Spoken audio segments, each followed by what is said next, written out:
Hello, and welcome back to another episode of Critical Reactions, where we're critical, not cynical, of the music we listen to. I'm your host, Bryan, and we're going to finish up today with a creator request, which is where a smaller band gets in contact with me and asks me to check out their music. Today, we're going to be listening to something described as metal driven by a full horn section. Sorry about hitting the microphone. I couldn't be more excited about this. I love horns. I'm growing to love metal. Let's combine the two of these and see what's going on with We Are Many, We Are Legion, their track Die With Me.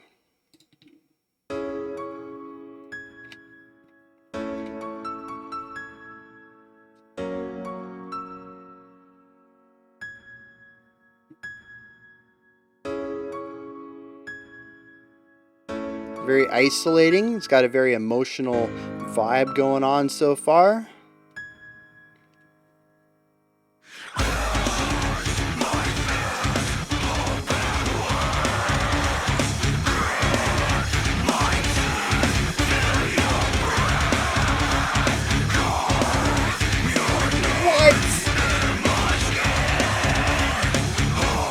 We have two vocalists. Wow, these great brass stingers everywhere.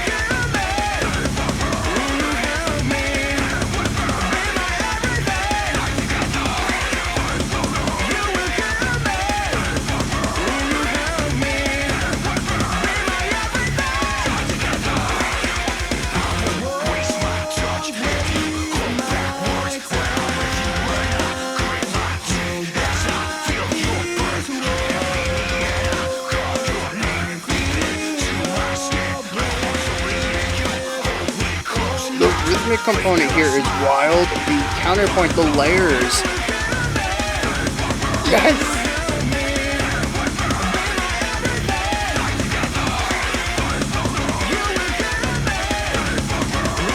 The call and response on our two vocalists.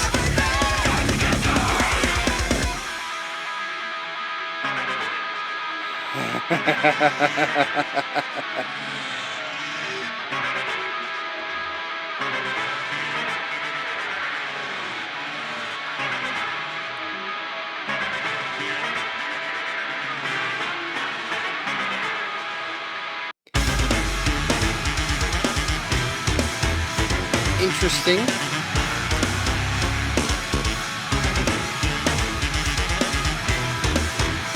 Sounds like we got a nice powerful Barry sax sitting underneath.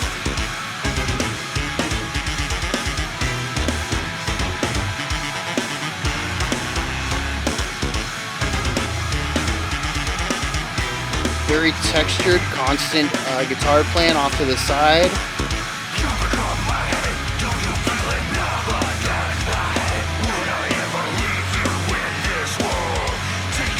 We got a 5/4 idea going on here.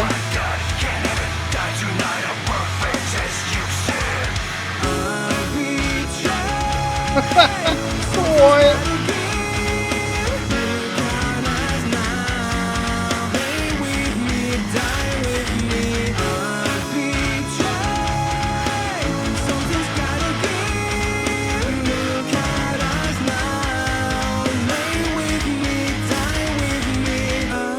Interesting. 6/4. Time signature we don't use. Oh, I guess it could be a 3/4. Look at us now. Lay with me, die with me. I betray. Something's gotta give. Look at us now. Lay with me, die with me. I betray. Something's gotta give. Look at us now.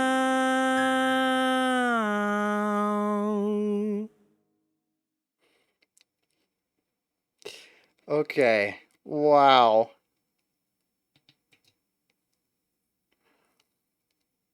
Wow. Okay.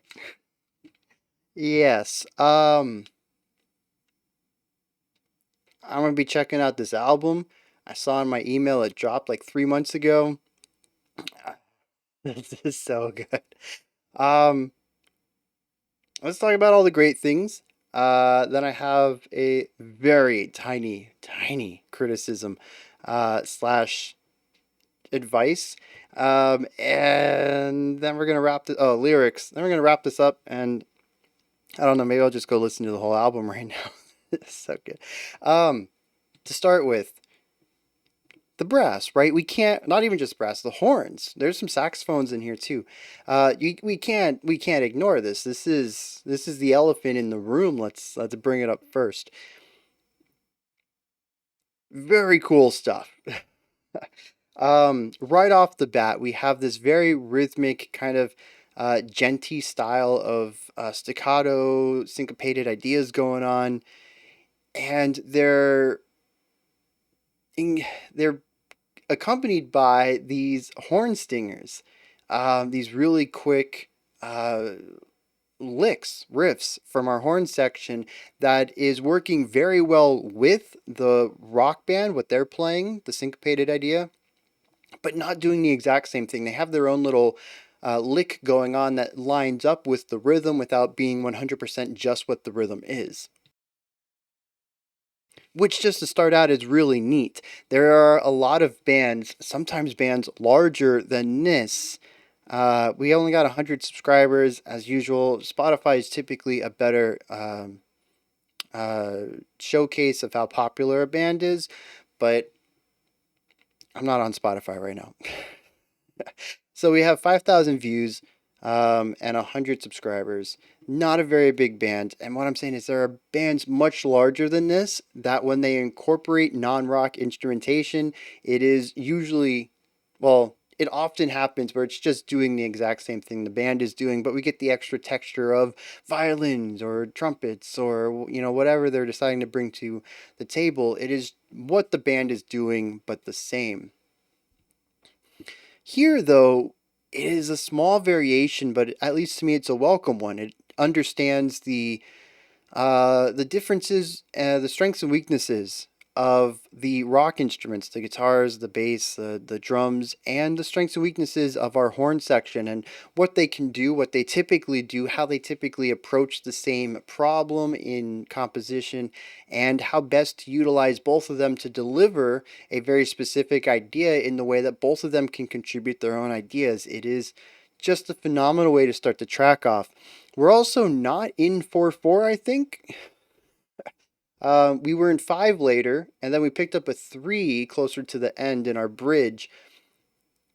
I'm not sure quite what's going on here. It could be the 5, it could be something totally different. Um, but the point is, we're not in 4/4.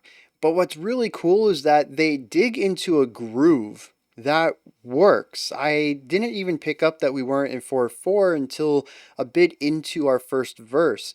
And I was like, oh, maybe it was the chorus. I think it was a little bit into the chorus. Like, oh, we've shifted. I didn't even notice that. I didn't pick it up because the groove is consistent. There is still a heartbeat that you can kind of lean into and nod your head, move your body with. That works well in this odd time signature, even better in this asymmetric time signature. Those are usually the hardest to find a strong groove in unless you perfectly divide it down the middle, or you work within larger bars. If we do a 2-bar phrase, we now have 10 beats, which is even. We can divide that cleanly down the middle. Although we get 2 groups of 5, which is a little odd. We could also do what I think happened here, though, is 4/4/2, or even just 4/4/4/4, because then it retains the feeling of 4. We do it across 4 bars of 5/4. Now we've got 20 beats. So we have a 5-bar phrase of 4/4 is what it can feel like, but still retaining that 4/4 groove. I think that might be what's happening here, but I could be wrong. But we do have just this really nice rhythmic syncopated idea that presents a strong groove despite the time signature, which is just a really great way to go about doing that, especially for this style of music. Right? One of the strong things about djent is finding grooves in odd times by the use of polymeter, which is what I'm suggesting that they probably did. Um, so yeah, just a great start to the song. You capture my attention with energy. You capture it with voicings. I mean, just having the horn section there is huge. Um, Interestingly, the production is well done. with a catch. I like the idea of wrapping things around me. I think it works very well. We start off and the brass is kind of pushed to the sides with a little bit of a crossover behind me. So it feels like I'm encompassed by this horn section behind me, oddly enough, not in front of me. The band feels in front of me though, and the vocalists are placed at different depths in front of me, which I thought was really interesting and occasionally done to the side as well. Um, but I really like this idea of being like wrapped around by the horn section. I do think it gets a little distracting in, was it the, I think it was the bridge when we ended up having the Barry sax that got centered. There was something odd about the placement of instrumentation there. I have to go back and listen to it again. Um, but it was quickly rectified as we got out of this section and moved back into the original production style we had. Um, I might just been I wasn't expecting it. Listen to it again. Maybe I'll hit you guys up on Twitter or something, whatever social media I got, and give you my second listen thoughts. Maybe that'll completely clear up and it was a non-problem to begin with. But yeah, just really interesting production and placement of instruments. Like I said, sometimes it felt a little odd to me, but it could just be that I wasn't expecting it. Um, so many really cool ideas. There are a lot of layers. There's a lot of movement. There's a lot going on. In fact, our verse alone has call and response as well as bass idea and variation idea with our main rock bits and our horn section. The vocals start out in line harmonizing, well, texturally harmonizing, because we have two harshes, a growl and a fry. And then they split up, and then our fry turns into a clean, and we get this call and response on that, while the band is doing this thing where they're creating some variation in the same idea. It's a lot.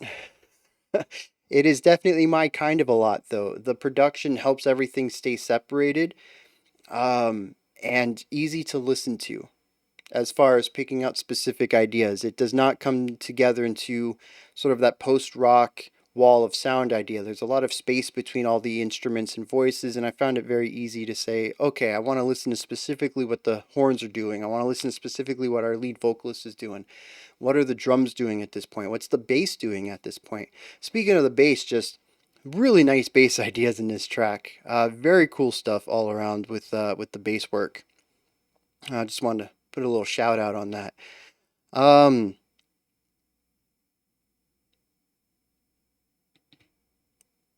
so we got the call and response, the layering.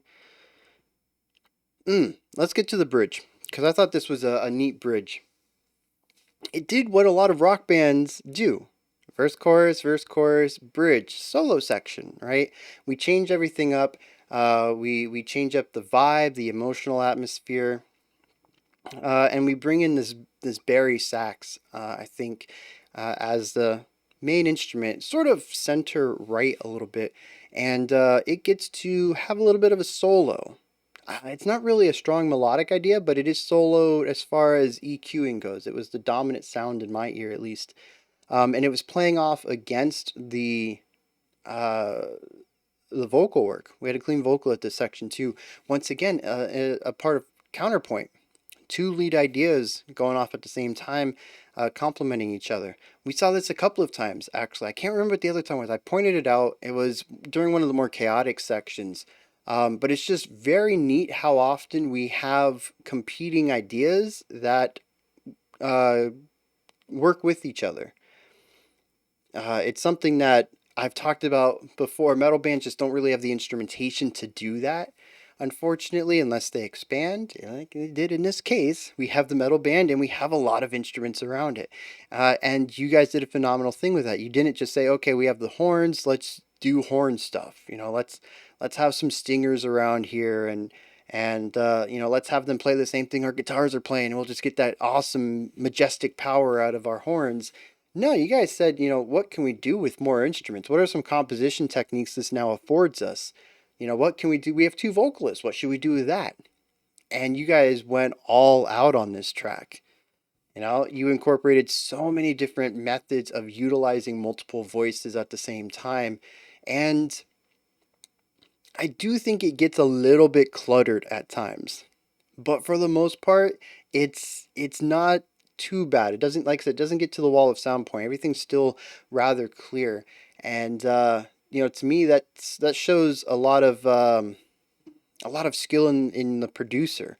Let's see, we got a producer name down here.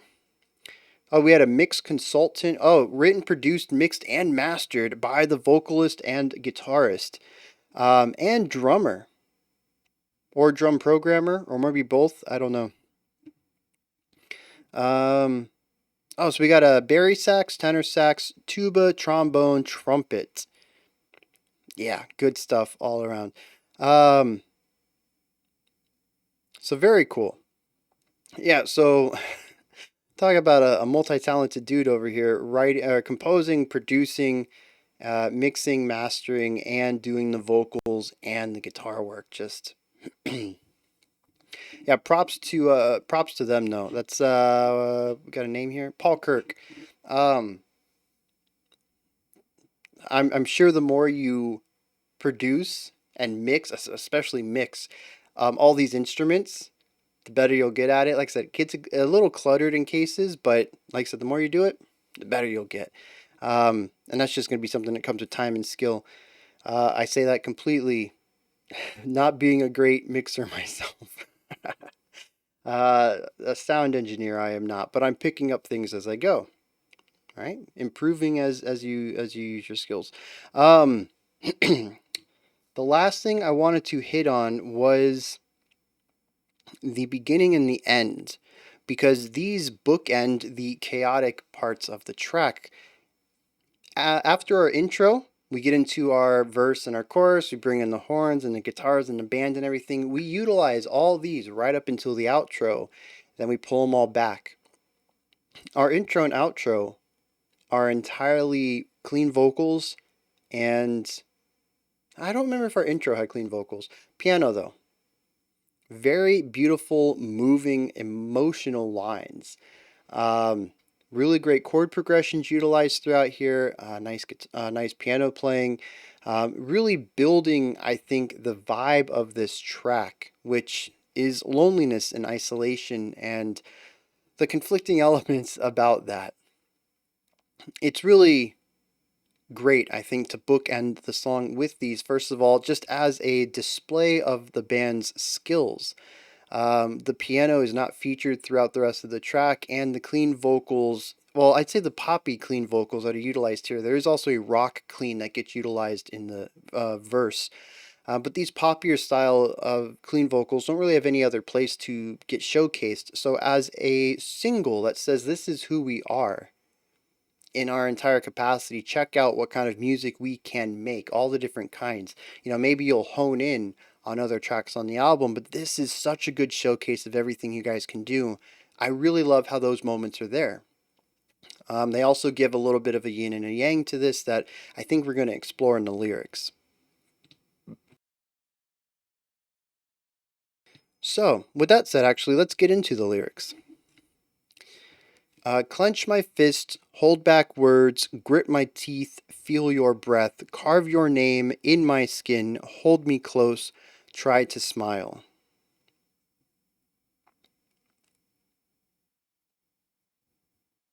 Interesting. I thought this was about loneliness. And right here we have the opposite of that. We have company. But there's not happiness here, which I think is important to point out. Clench my fist. People don't clench their fist when they're happy. Hold back words. They're being suppressed in a way. Grit my teeth. Same thing along the lines of clenching the fist. Feel your breath and carve your name in my skin. I hold me close. Try to smile. I don't know if he says I try to smile or she tries to smile or another he. I don't know. The other person tries to smile. Um, but there is this moment here in the middle that's very clear. Feel your breath, carve your name in my skin, and hold me close. Um, there's definitely a connection between these two that is very possible that our vocalist feels more strongly than the other. We'll find out. Here we have the back and forth on the vocals. Dying slowly, you will kill me. Dying for help, will you help me? Dying with you, be my everything. Die together, will you? Now, there is a bit of a dark romanticism to this, but I also see a very toxic relationship here.